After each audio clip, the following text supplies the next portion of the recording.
All right, so is your child surviving or thriving? Welcome to this short little webinar where we're going to talk about different signs and symptoms that we can sort of identify in our kids that indicates whether they are potentially struggling with their health or thriving, and then what we can do to sort of assist in those different things that they might be struggling with. All right, so two children, same age, different story. Up the top, we've got someone who's thriving. So we've got a kid that's sort of ready to wake up in the morning, get going.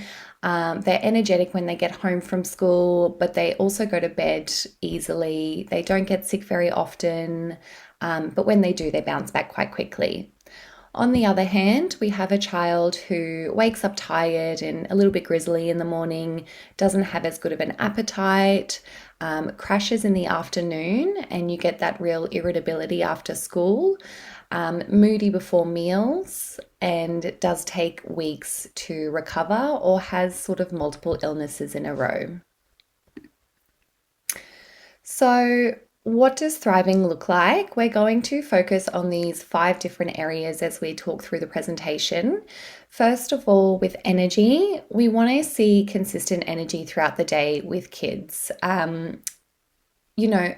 crash here and there is absolutely normal. They have a lot going on, particularly when they start school. It's very sort of intensive. But ideally, we're looking for not many major crashes throughout the day or the weeks.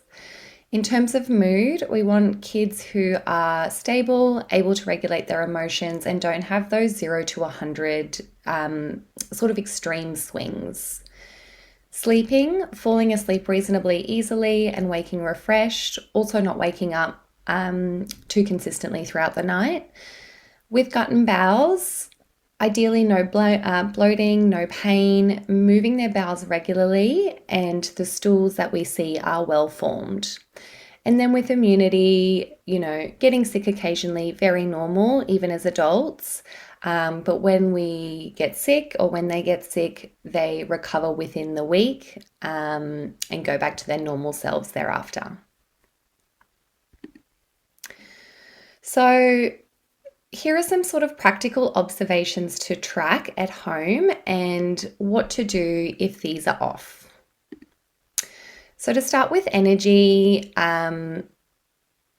these are some things to look out for. Definitely that persistent fatigue, which we can't explain by sleep.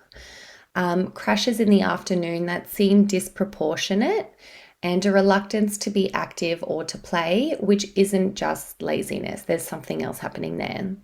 So some things that I would consider in clinic, definitely looking at nutritional deficiencies. Iron, B vitamins, and vitamin D are probably the main ones that I would assess.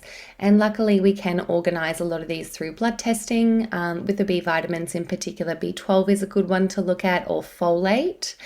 And vitamin D is not something we think of all the time, but I definitely see sort of lower energy in people with low vitamin D levels as well. Blood sugar regulation is essential, and it's something I'll be talking about in a lot of the different areas as we're moving through. When we're looking at this chart, in that green section in the middle is ideally where we want to be. So we want to have sort of peaks and troughs throughout the day as we're kind of eating and digesting our meals. But the meals that we eat really matter. So if they have sort of a carbohydrate-rich diet, there's a lot of kids with fussy eating tendencies that go for beige kinds of foods. In these children, we will see this sort of in the pink spike, a really big spike, and then a crash afterwards. And that's because simple carbohydrates are digested very quickly, but they're also kind of stored or used quickly as well. So the way we can mitigate that is to pair these meals with good quality fiber, protein, and fats, all of which slow down that spike and keep you in that green zone. Sleep is the obvious sort of driver of daytime fatigue if they're not sleeping well, so I just thought I'd put that in there to consider. And then hydration, something we'll talk about a little bit more as well, but really essential for energy production and is often overlooked in kids as a cause for low energy. Essentially why it's important is there's many different reasons, but number one, we need to have sort of adequate transport of vitamins and minerals around the body. So when we're dehydrated, our blood isn't transporting things as effectively. In terms of mood, some things to look out for: irritable, quick to snap, 0 to 100, anxiety, worry, or low moods that seem ongoing, and difficulty concentrating as well. Now, there's a little bit of a complicated chart in here, which I'm going to try and sort of explain as best as I can and as simply as I can. But essentially what I'm trying to connect here is that third dot point under considerations, the gut-driven inflammation, which contributes to neuroinflammation. So starting off, there's something called dysbiosis in the gut, and that essentially means an imbalance between good bacteria and bad bacteria. Good and bad is an overgeneralization, but we'll just use those terms for now. And so when we have that imbalance, that can lead to what we call a leaky gut, which I'm sure you've potentially heard of. It's talked about a lot in sort of the online space. And with this leaky gut, we have things that sort of leak into the bloodstream down below. So as we can move from number 2 to number 3, we see these small particles sneaking through that gut lining and entering into the bloodstream, which activates our immune cells. And when we have this sort of ongoing immune activation, that can cross the blood-brain barrier. So it's already crossed the gut barrier. We're now crossing into the blood-brain barrier, and that creates an inflammatory response. Neuroinflammation can further drive or stimulate immune activity, and neuroinflammation can also disrupt the microbiome. So it is sort of a bit of a vicious cycle that is really starting with dysbiosis in the gut. Now, in terms of how that impacts mood, neuroinflammation can really change the way our body makes neurotransmitters, and neurotransmitters are what we need to sustain good mood. So that's things like having good dopamine, good serotonin, good GABA production. And when these things aren't adequate, we might sort of tend towards those more depressive signs and symptoms, or anxiety, irritability, etc. Other considerations with mood, there's definitely some nutritional deficiencies we would look at, zinc, omega-3s, and omega-3s in particular because of their role of reducing neuroinflammation, B vitamins, iron, vitamin D, and protein. And so a lot of these nutrients that I've listed here are involved in the building blocks to make neurotransmitters, or the things we need to convert the building block into the actual active neurotransmitter. So B vitamins and iron, for example, and zinc, heavily involved in that. Protein is more of the building block. Blood sugar regulation is also very important. So if you can remember that chart on the previous slide, when things go up really high and then come crashing down really low, you will get that irritability and that snappiness in a child. Food additives and food dyes, it's another one. We all have different genetics and different abilities to cope with these sort of toxins, I would call them. But some children are definitely far more sensitive than others, and that can really impact their mood. Sleep. Things to look out for in a child that might give you some signs and symptoms that they're struggling with sleep is difficulty falling asleep, staying asleep, or waking up really early and then not being able to go back to sleep. Some other things, if they're really, really restless, particularly restless legs, teeth grinding is another one to have a look for. Mouth breathing is having a lot of sort of talk online as well at the moment.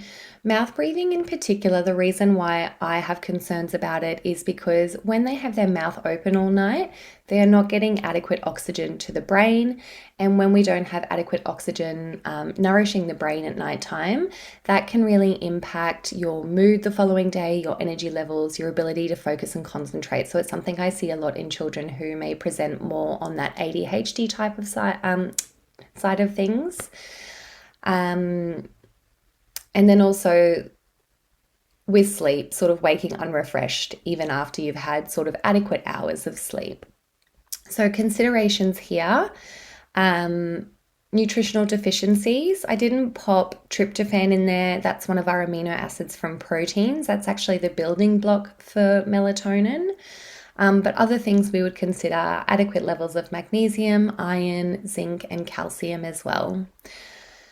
Blood sugar dysregulation can really impact their sleep. So if we have a child who is potentially waking hungry quite frequently, that could be a blood sugar dysregulation issue. Screen exposure, huge. Our ability to sort of have that blue light exposure before bed. Sorry, I've worded that wrong. When we have blue light exposure before bed, it can really disrupt our melatonin production and our cortisol rhythm. So cortisol is one of our stress hormones.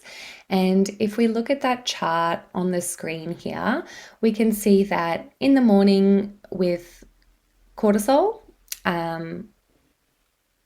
that's throughout the day. So throughout the day, our cortisol is sort of at a lower level.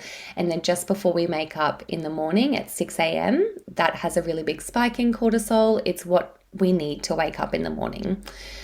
In terms of melatonin in the blue, as it's sort of reaching into the afternoon and the evening, sort of around 6 o'clock, we get a good level of melatonin, and then that kind of peaks at midnight and goes down as we're sort of waking up in the morning.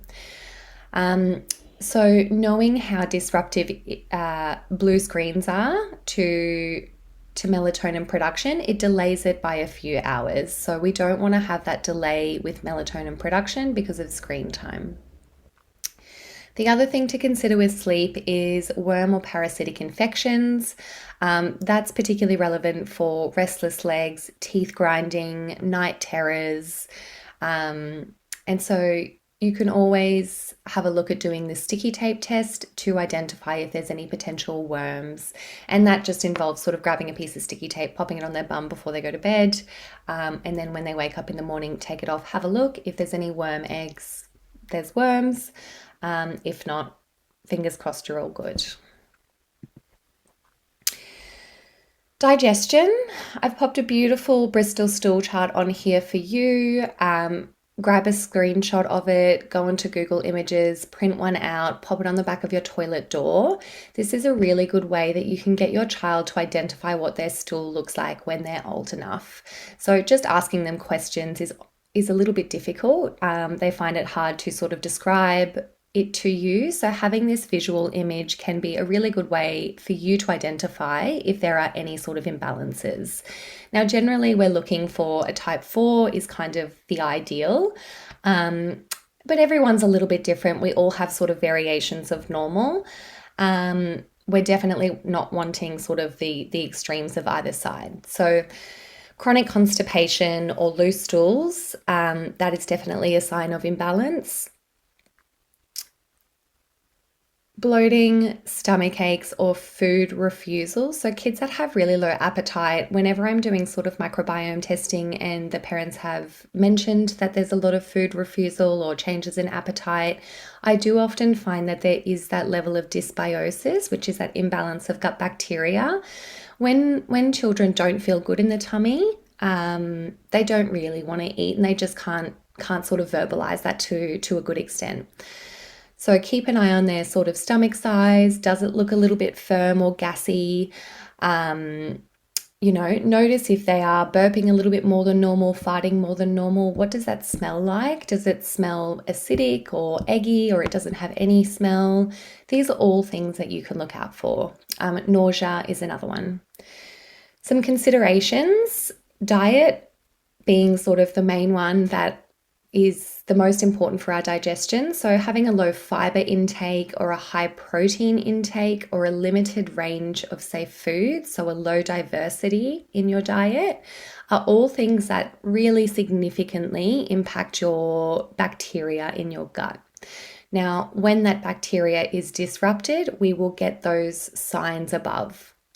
Nutritional deficiencies, there's quite a few to look at, but I've just included zinc and magnesium. Zinc, very important for stomach acid production. It's really important to maintain those, they're called tight junctions. They are what keep your gut sort of stuck together. Magnesium's another one I find in kids with more of that chronic constipation picture. Magnesium deficiency is something that I will definitely consider. Digestive enzymes and stomach acid production, how are they breaking their foods down? Children who are sort of highly stressed or anxious might have lower levels of stomach acid, which can really impact everything else sort of downstream from there. Hydration, another good one. We can't digest if we're dehydrated. We can, but not as well. So making sure that they're having enough water, again, very important.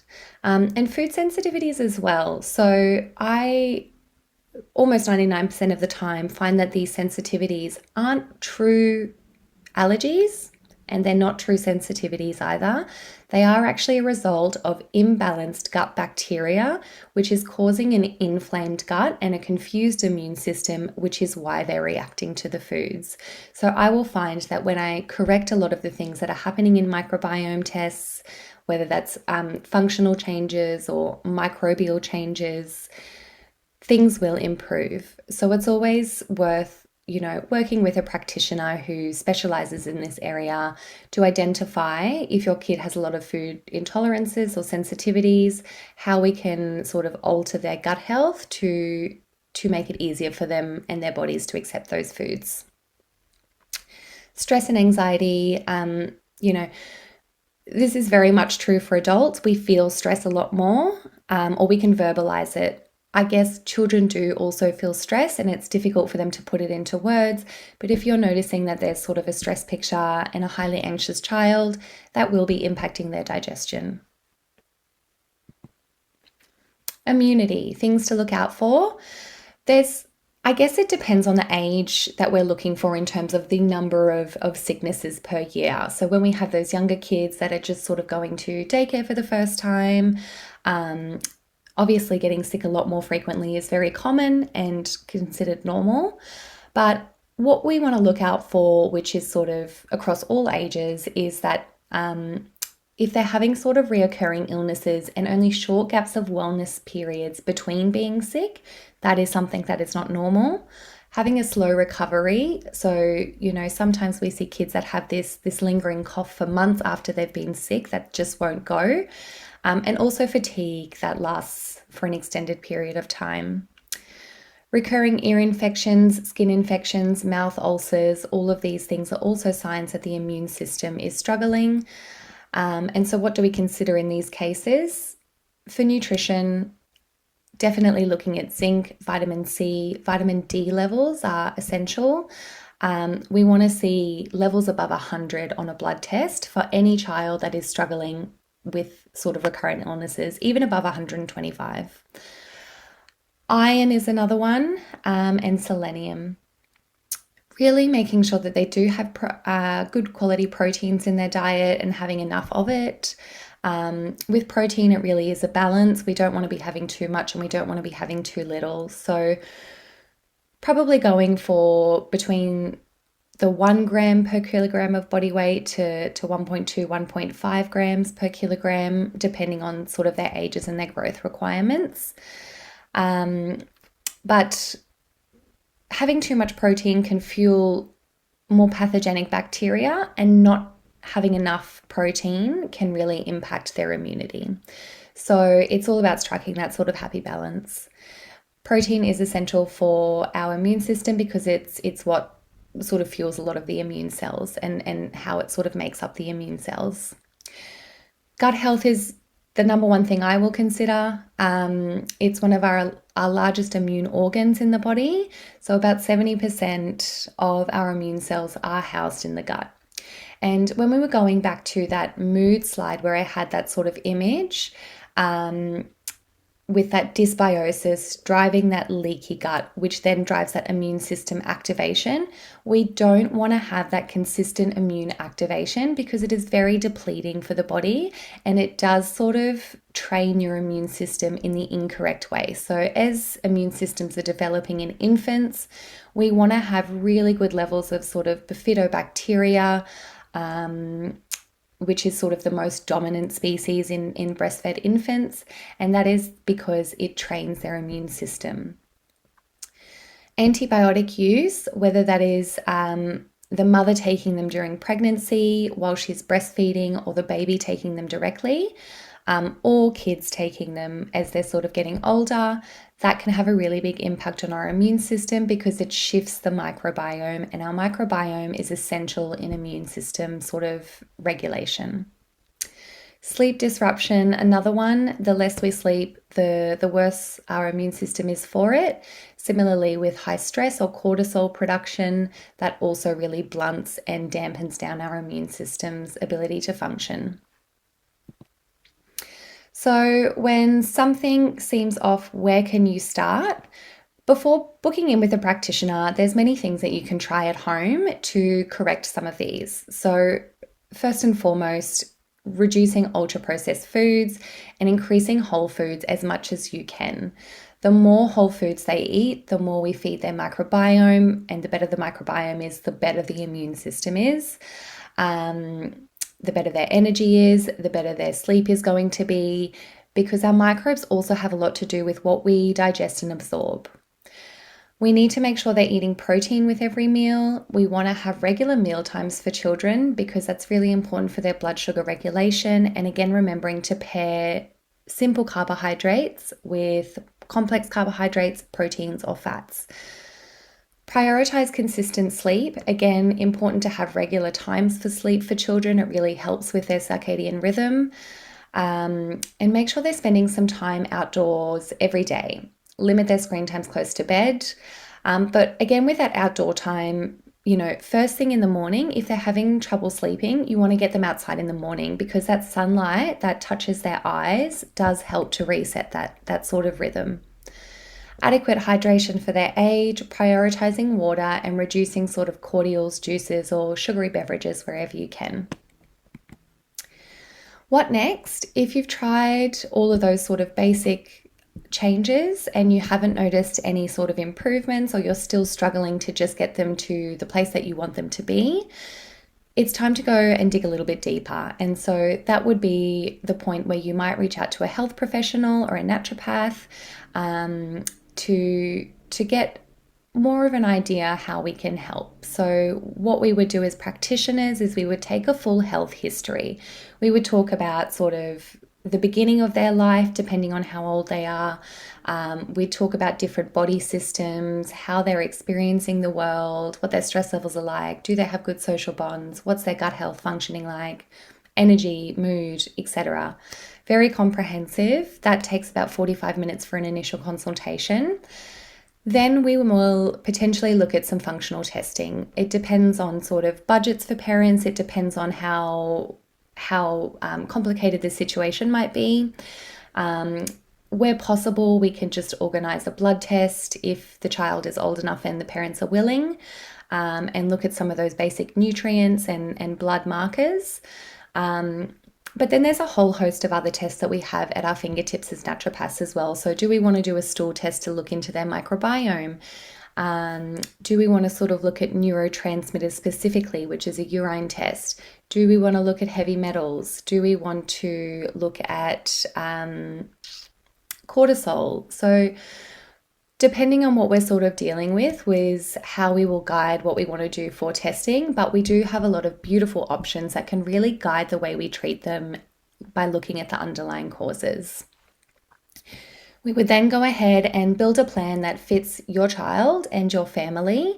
And that means, asking questions like, can they swallow tablets? Do they like powders? What flavors are they inclined to go for? If it's sort of a child that might be very sensitive to different tastes and textures, what kind of tasteless supplements can we use so that they can still take it? In terms of dietary stuff, keeping in mind that it's the parents cooking for the child, so how can we sort of support the parents to support the child in that sense? Pediatric health is definitely our specialty, so we see a whole host of conditions come through the front doors every single day. And that means that, we are equipped to dig deeper. We do know the underlying drivers, and we can treat accordingly. So if you're really struggling still after trying some of those basic suggestions and you think that there is something going on with your child, book an appointment with a professional, with a naturopath at Balanced Beings, and we can have a little look and see what's happening and how we can help your child to thrive.